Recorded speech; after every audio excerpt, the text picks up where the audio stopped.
Bienvenidos nuevamente todos a una nueva sesión de investigación de CD, en el cual estaremos hablando sobre los tipos de variables. Mi nombre es Julián Sarmiento y soy médico interno del Hospital Regional de Duitama. Iniciando entonces con la introducción sobre las variables, es importante que nosotros reconozcamos el concepto de este término, el cual se refiere a cualquier característica o factor que pueda cambiar. Entonces es por eso que en muchas ocasiones podemos reconocer que también se define una variable como esa propiedad que tiene para adquirir diferentes valores. Entonces, de hecho, podemos reconocerla como esas agrupaciones lógicas de atributos, donde los atributos son características o cualidades que describen un objeto. Por ejemplo, si el género es una variable, entonces masculino y femenino van a ser sus atributos, ¿verdad? Ahora bien, si la residencia es la variable, entonces urbano, semiurbano y rural se convierten en esos atributos. Así que los atributos aquí describen la residencia de un individuo, ¿verdad? Entonces es pertinente que un investigador sepa cómo se relacionan ciertas variables dentro de un estudio. Por lo tanto, importante que desde ya se definan las variables para facilitar una explicación precisa de la relación entre ellas. Es decir, no hay límite para el número de variables que se puedan medir, aunque cuantas más variables, más complejo será el estudio y más complejo también será el análisis estadístico. Además, cuanto más larga sea la lista de variables, más tiempo se necesitará para recopilar cada uno de los datos. Entonces, en el contexto de la investigación médica, las variables son muy fundamentales para la obtención de los datos y la realización de los análisis estadísticos. Entonces, cuando el investigador necesita una información de una variable específica entre diferentes unidades de observación, se debe planear la mejor forma tanto de la recolección, la clasificación y de cierta forma lograr establecer cuáles pruebas estadísticas podrían utilizarse en ese análisis. Asimismo, veremos que las variables se pueden clasificar de diferentes maneras de acuerdo a sus características dentro de determinada investigación. Por ejemplo, en este esquema vamos a ver que según su naturaleza, las variables pueden ser tanto cualitativas como cuantitativas. Según su continuidad o de los valores, veremos que pueden ser tanto discretas como continuas, y según la escala de medición, en este caso pueden ser nominales, ordinales, pueden ser interválicas o pueden ser también de razón. Y finalmente es indispensable que reconozcamos que las variables también, según la función que se desempeñen, pueden ser tanto variables dependientes, variables independientes o incluso variables de confusión. Es así que entonces, iniciando con las variables según su naturaleza, como mencionaba, pueden ser tanto cualitativas como cuantitativas. Hablando específicamente de las variables cualitativas, son aquellas entonces que expresan una característica que lo característico de cierta forma es que no son posibles de medir ni de cuantificar, solo se pueden calificar. Es decir, los posibles valores que toma la variable, también llamados categorías, no son medibles dado que no implican una magnitud, es decir, no se expresan en unidades de medida como pueden ser metros, años, kilogramos, ni tampoco son cuantificables, es decir, no podemos decir cuántas veces pasa algo. Entonces, en el proceso de medición de estas variables se pueden utilizar diferentes escalas. Veremos entonces que pueden existir escalas tanto nominales como escalas ordinales. Precisamente hablando de las escalas nominales, en la que las opciones de respuesta no tienen un orden de importancia definido ni representan un gradiente. Es decir, ninguna posible respuesta es más relevante, buena o mala que otra. Aún así, se pueden incluso también expresar en números. Un ejemplo de manera precisa es el caso de la diabetes. Podemos tener, por ejemplo, diabetes tipo 1, diabetes tipo 2, en las que En este caso, el número no representa ni una cantidad ni algún tipo de gradiente y pueden presentarse en cualquier orden, ya que ninguno pues denota una mayor importancia. Son simplemente caracteres alfanuméricos de igual significado que cualquier otro. Ahora bien, pues a veces también nosotros, cuando montamos en las bases de datos estas categorías, se pueden incluso recodificar con números que igualmente solo diferencian una característica de otra sin que representen una cantidad de orden. Por ejemplo, el sexo puede definirse como hombre, sería un 1, y mujer como un 0. En el caso de las escalas ordinales, entonces en este caso existe un orden implícito en los datos a manera de gradiente. Entonces, aunque no existe un orden, no significa que las distancias entre las diferentes categorías de la variable sean iguales.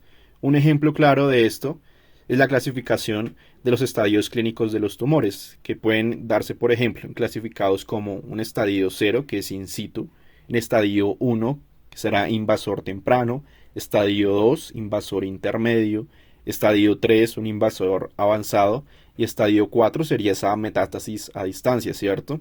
Entonces, esta variable indica la severidad del tumor, pero no significa que, por ejemplo, el estadio 4 sea el doble de avanzado que el estadio 2, ni que la distancia que existe, por ejemplo, entre el estadio 2 y el estadio 3 sea la misma que existe, por ejemplo, entre el estadio 3 y 4. Otro ejemplo de una variable ordinal es la respuesta del paciente a una terapia analgésica. Entonces, se puede tener, por ejemplo, que exista una mejoría total, una mejoría parcial, que siga igual o que simplemente empeora.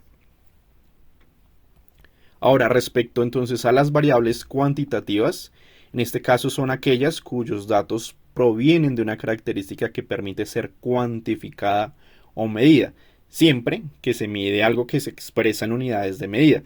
Usualmente entonces en este caso las podemos definir por un valor numérico según los valores reales de la variable.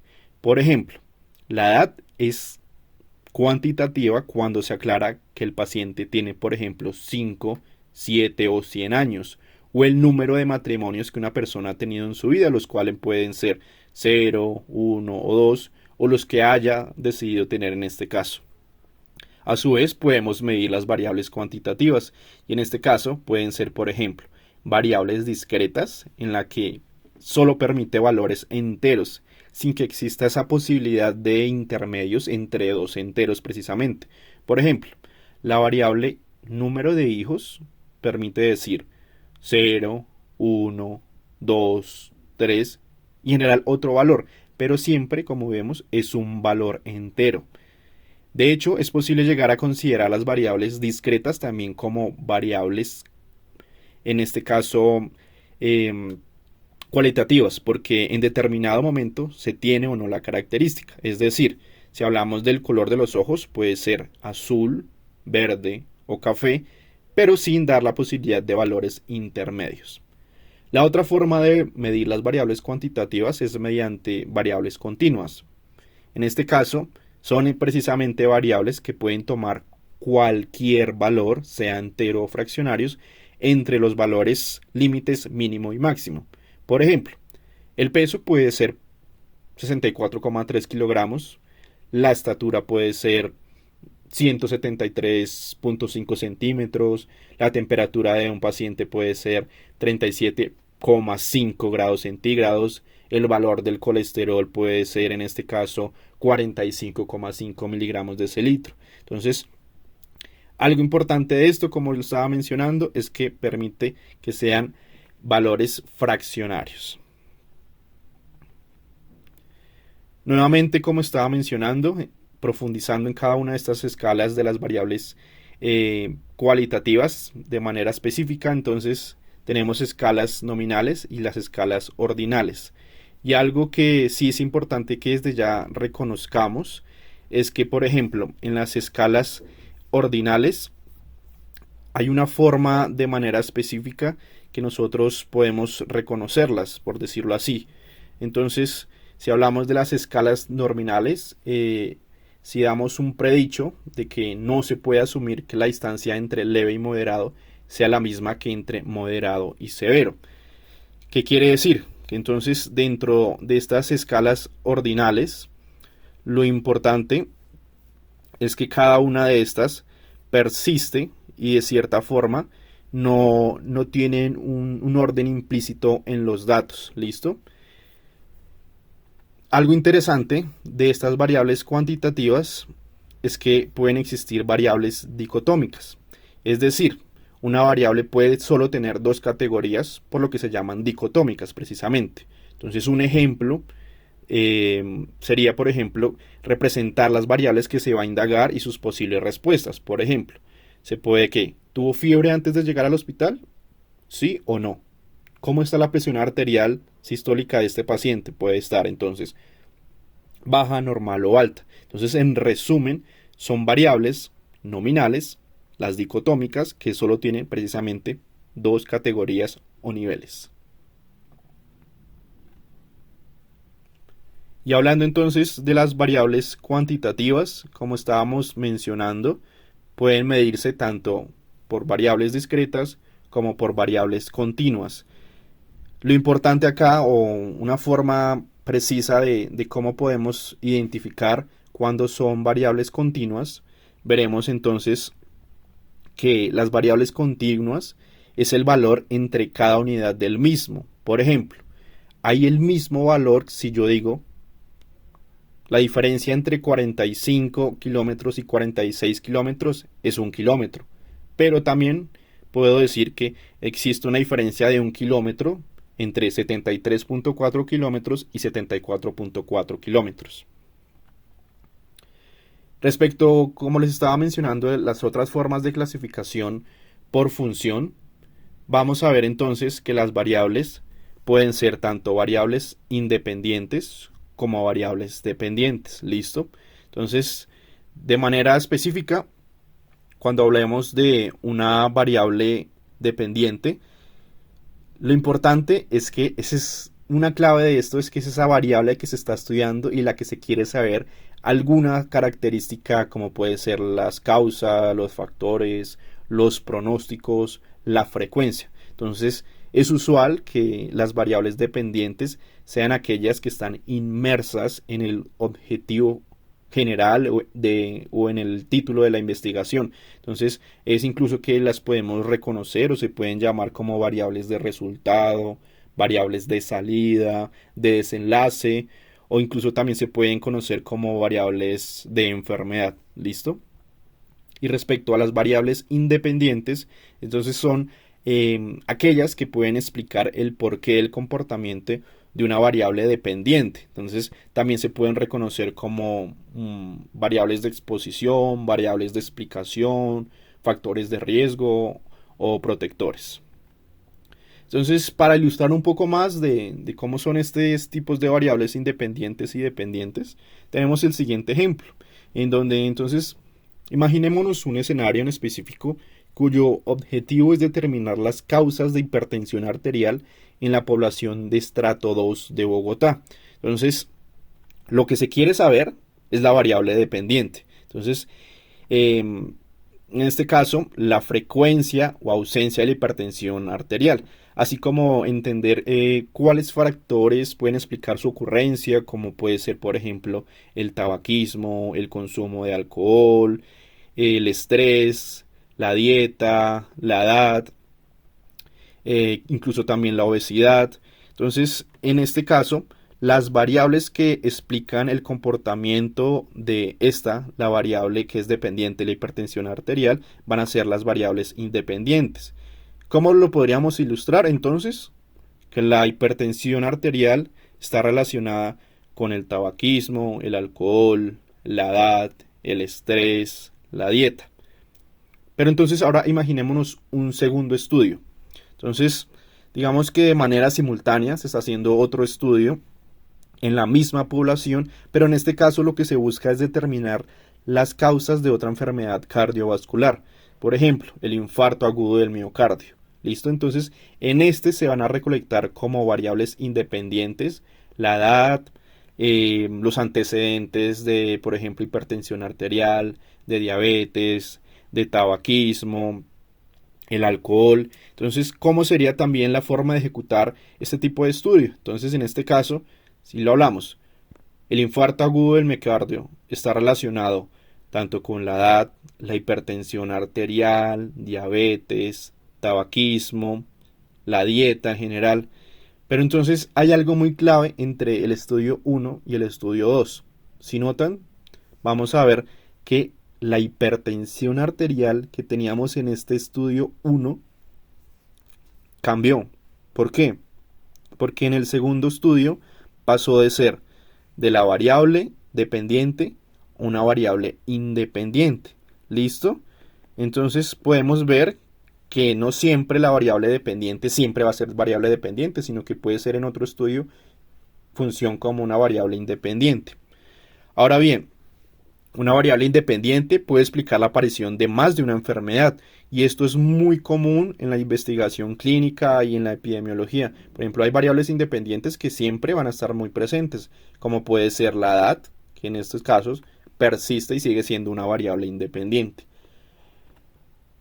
Finalmente tenemos algo que se conoce como la variable de confusión, y esto es importante sobre todo entenderlo de manera precisa, porque si nos imaginamos un estudio de cualquiera en la que se evalúa, por ejemplo, la posible relación entre un evento, que en este caso lo vamos a reconocer como la I, que va a ser ese evento de interés, y una exposición como la UV, que se cree que es un posible factor de riesgo protector. Entonces, es posible que exista una segunda exposición, que se conoce como la variable de confusión, que se conoce que de cierta forma está asociada tanto a la variable I como la variable V.